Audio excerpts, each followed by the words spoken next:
Shalom Bapak Ibu, salam sejahtera bagi kita semuanya, salam patunggilan. Saudara-saudara dimanapun panjenengan berada, entah beribadah bersama keluarga panjenengan ataupun panjenengan beribadah secara mandiri lewat gawai masing-masing. Saat ini kita kembali bertemu di dalam ibadah keluarga pada tanggal 27 Mei. Sekarang kita masih dalam minggu-minggu Pentakosta, Bapak Ibu, minggu-minggu turunnya Roh Kudus. Kita buka ibadah pada saat ini dengan kita bernyanyi dari Kidung Jemaat 240A pada bait 1 dan 3.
Jemaat yang dikasihi Tuhan, marilah kita masuk di dalam saat teduh.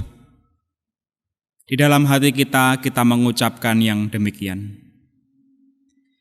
Ibadah keluarga pada saat ini hanya kita lakukan di dalam nama Allah Bapa yang menciptakan langit dan bumi, yang kekal kasih setianya dan yang tidak pernah meninggalkan pekerjaan tangannya.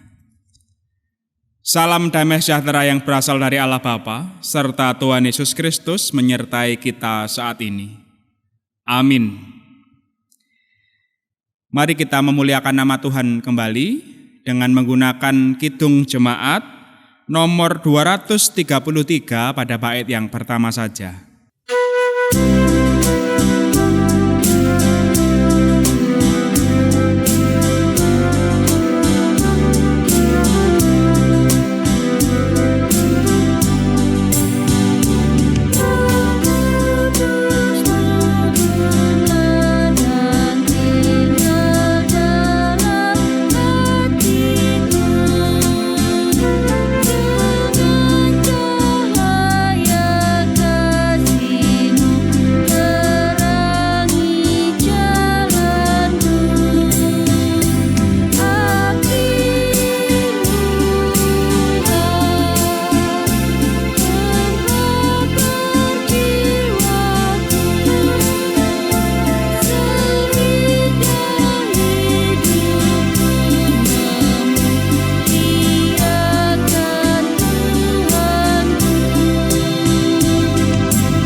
Saat ini kita akan sekali lagi mendengarkan sabda Tuhan, mendengarkan renungan pada ibadah keluarga kali ini.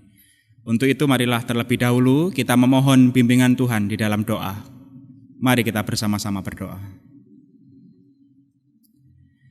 Ya Tuhan, kami mengucapkan syukur sebab saat ini kami berkumpul dengan keluarga kami masing-masing ataupun kami secara mandiri berbakti kepadamu di dalam ibadah keluarga saat ini. Bapa, kami juga mengucapkan syukur bila dalam perjalanan kehidupan kami sehari-hari, kehidupan yang telah kami lewati, Tuhan senantiasa memberkati kami. Saat ini ya Tuhan, kami pun bila mana dalam keadaan kami sehari-hari, kami melakukan kesalahan, dosa yang entah kami sengaja atau bahkan tidak kami sadari. Pada saat ini kami mohon ampuni kami ya Tuhan. Ampuni kesalahan kami dan terangilah kami dengan Roh Kudus-Mu agar kami mampu membedakan mana jalan yang kami tempuh dan mana yang harus kami hindari. Sebentar lagi kami akan mendengarkan sabda-Mu ya Allah. Kami mohon dengan sangat agar Roh Kudus-Mu menghampiri kami, membuka pintu hati kami, menjernihkan pikiran kami, sehingga apa yang kami baca, apa yang kami renungkan, dapat masuk di dalam sanubari kami, dan kami Engkau panggil untuk melakukan sabda-Mu di dalam kehidupan kami sehari-hari.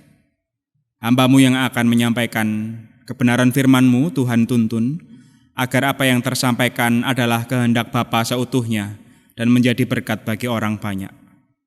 Bersabdalah ya Tuhan, kami siap untuk mendengarkan sabda-Mu. Amin. Saudara-saudara, Bapak Ibu yang saya hormati, bacaan kita pada ibadah keluarga kali ini terambil dari surat Roma pada pasal yang ke-8, ayat 1 sampai dengan 8. Saya ulangi kembali, surat Roma pada pasal yang ke-8, ayat 1 sampai dengan yang 8. Akan saya bacakan bagi panjenengan semuanya. Surat Roma pada pasal 8 ayat 1-8 yang demikian. Hidup oleh roh. Demikianlah sekarang tidak ada penghukuman bagi mereka yang ada di dalam Kristus Yesus. Roh yang memberi hidup telah memerdekakan kamu dalam Kristus dari hukum dosa dan hukum maut. Sebab apa yang tidak mungkin dilakukan hukum Taurat, karena tak berdaya oleh daging, telah dilakukan oleh Allah. Dengan jalan mengutus anaknya sendiri dalam daging, yang serupa dengan daging yang dikuasai dosa karena dosa. Ia telah menjatuhkan hukuman atas dosa di dalam daging, supaya tuntutan hukum Taurat digenapi di dalam kita, yang tidak hidup menurut daging, tetapi menurut roh. Sebab mereka yang hidup menurut daging memikirkan hal-hal yang dari daging.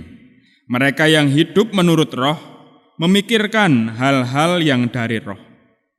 Karena keinginan daging adalah maut, tetapi keinginan roh adalah hidup dan damai sejahtera.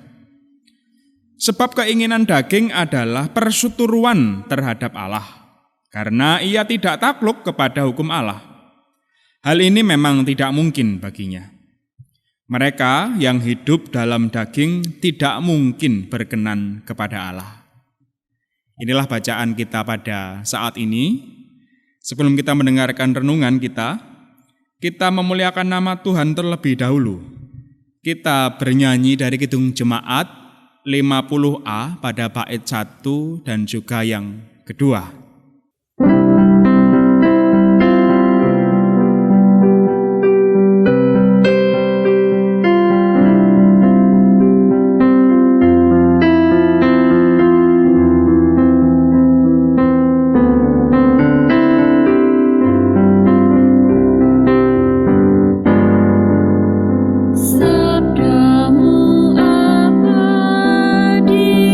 Seluruh langkah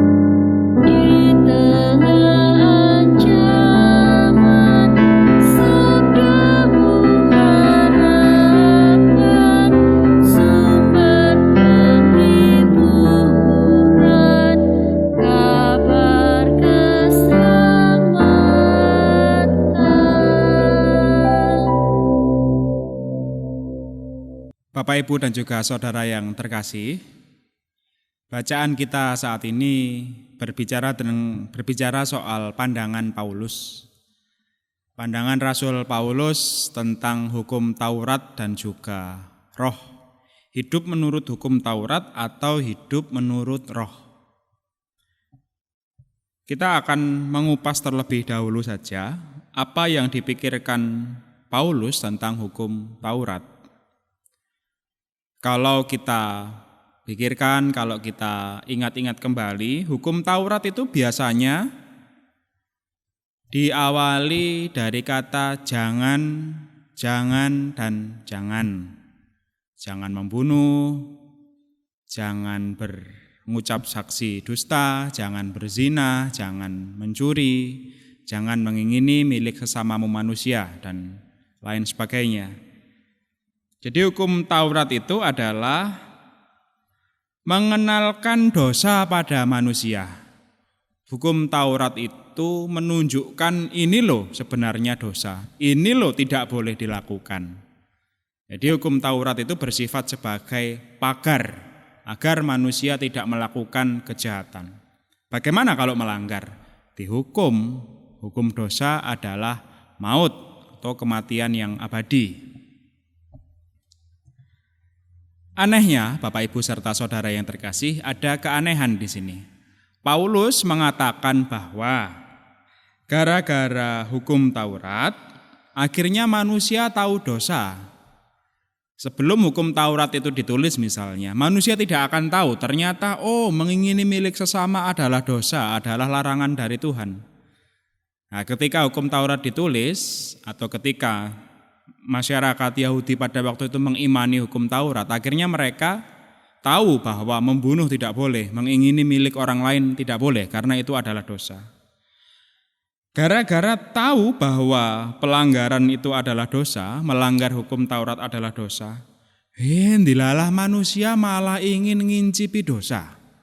Itu yang diutarakan oleh Paulus dalam surat Roma. Jadi Rasul Paulus mengatakan, hukum Taurat ini berfungsi sebagai pagar, tetapi gara-gara manusia itu juga dipagari, akhirnya manusia ingin keluar pagar dan celingak-celingu. Apakah di luar pagar itu nikmat, sensasional, atau bagaimana? Apakah menegangkan dunia yang dilarang oleh agama ini?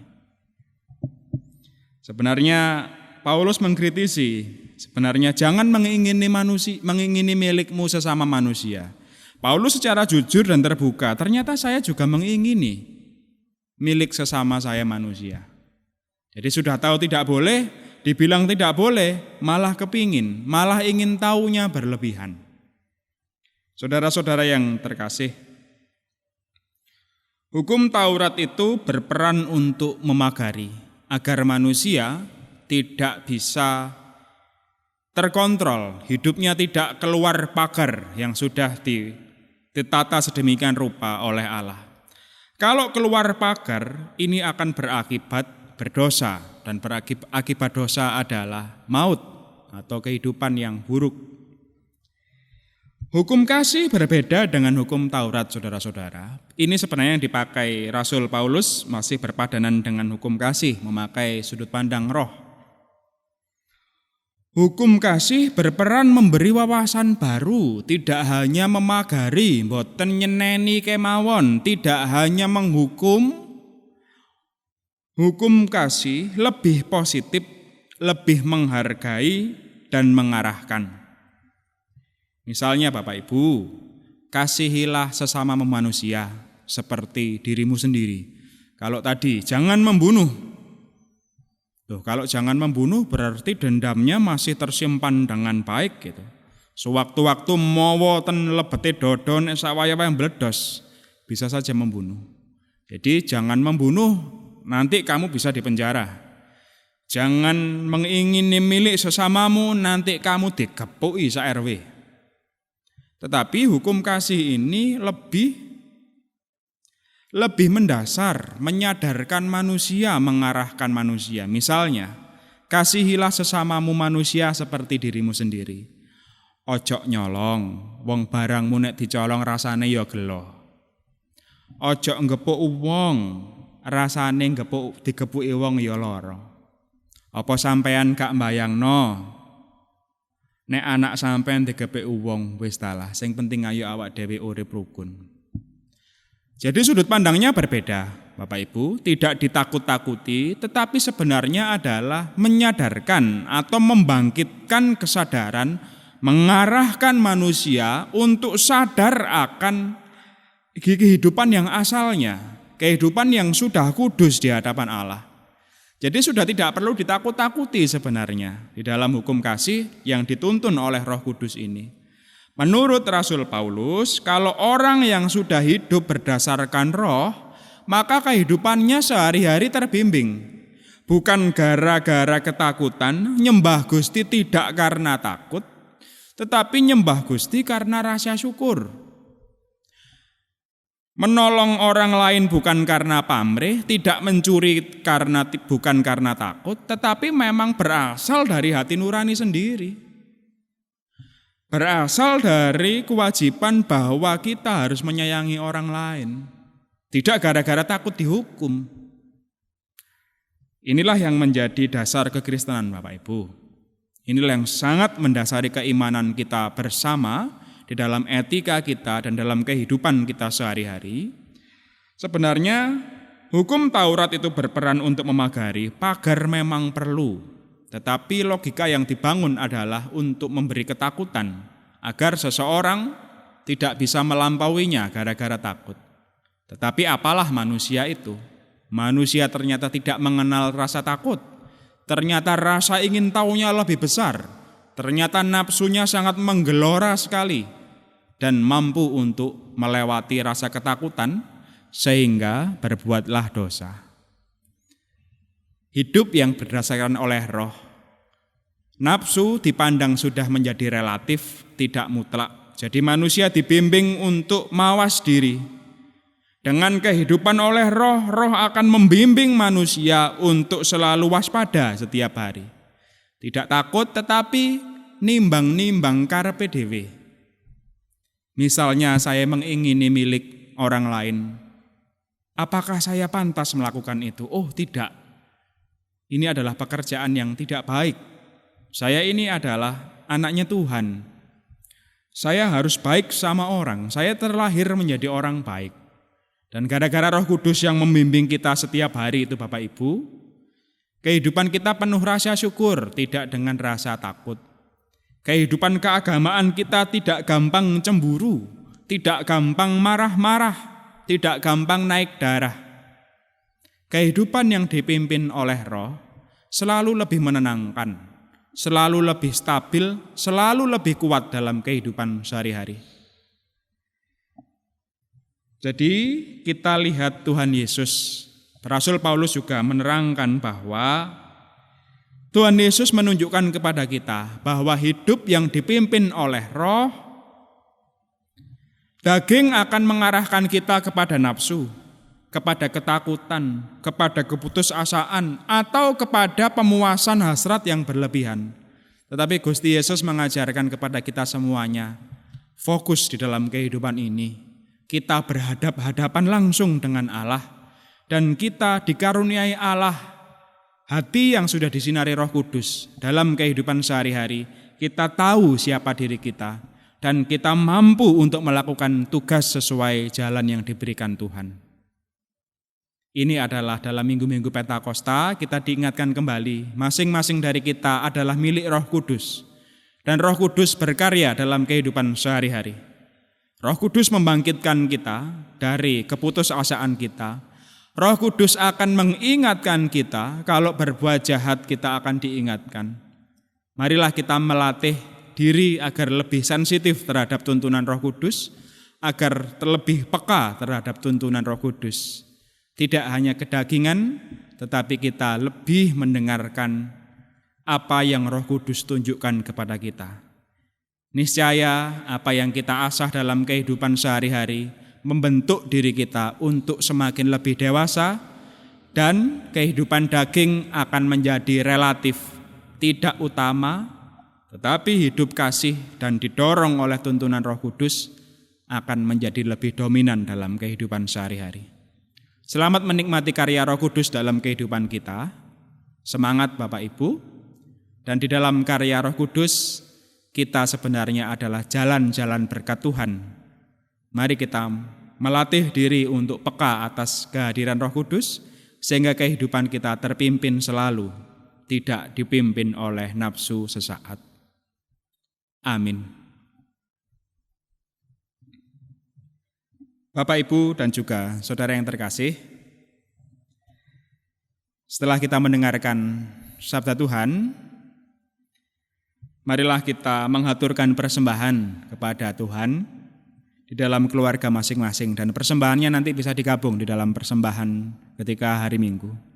Kita muliakan nama Tuhan sembari kita mengumpulkan persembahan. Di dalam Kidung Jemaat 375 kita bernyanyikan satu kali saja.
Saudara-saudara, marilah saat ini kita bersama keluarga kita di rumah, kita berdoa kepada Tuhan, doa syafaat dan doa persembahan. Mari kita berdoa.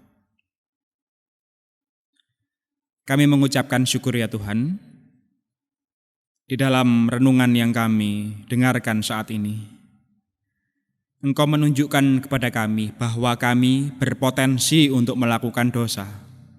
Kami berpotensi untuk mengingkari janji setia kami, mengingkari jalan Tuhan di dalam kehidupan kami sehari-hari. Sebab kami ini manusia seutuhnya yang memiliki hawa nafsu. Bapa, terima kasih Tuhan telah mengingatkan kami, dan kini tiba giliran kami untuk mengasah kepekaan kami ya Tuhan, atas karya Roh Kudus-Mu yang senantiasa mengiring langkah kehidupan kami.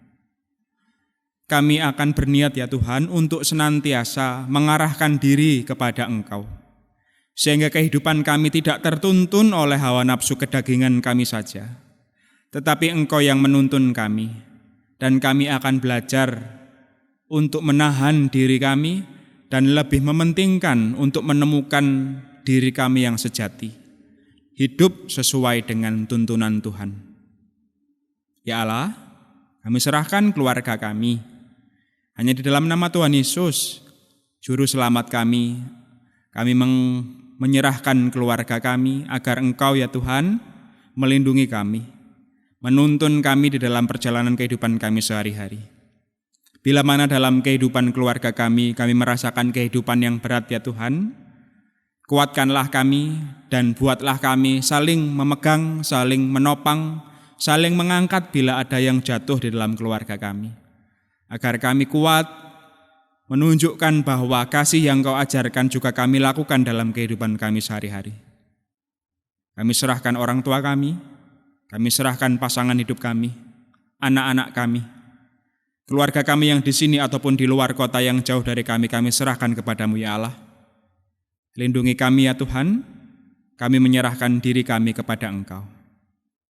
Bapa, saat ini kami juga menghaturkan persembahan kepada-Mu. Engkau yang terlebih dahulu ya Allah memberkati kami dengan banyak hal sekali.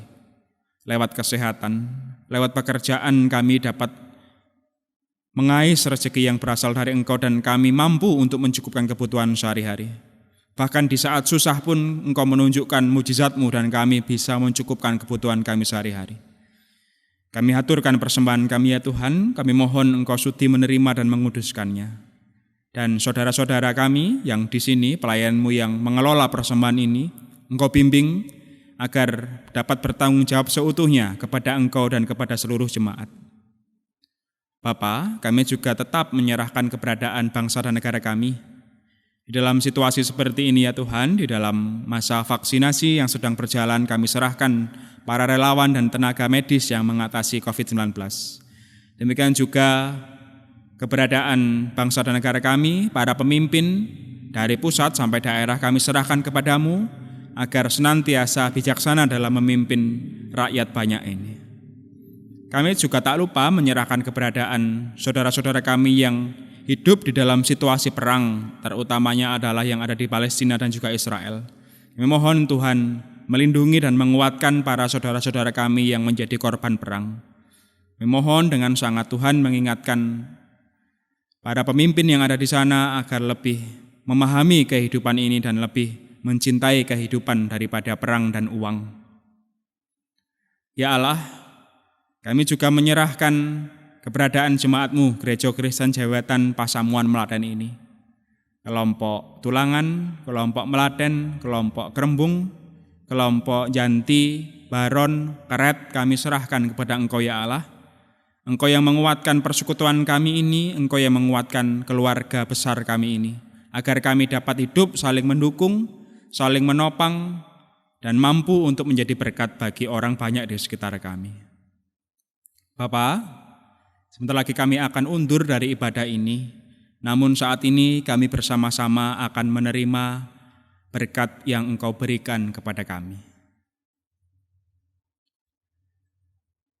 Kasih karunia dan damai sejahtera yang berasal dari Allah Bapa, serta Tuhan Yesus Kristus, serta Roh Kudus menyertai kita saat ini, menyertai keluarga kita saat ini, sampai selama-lamanya. Amin.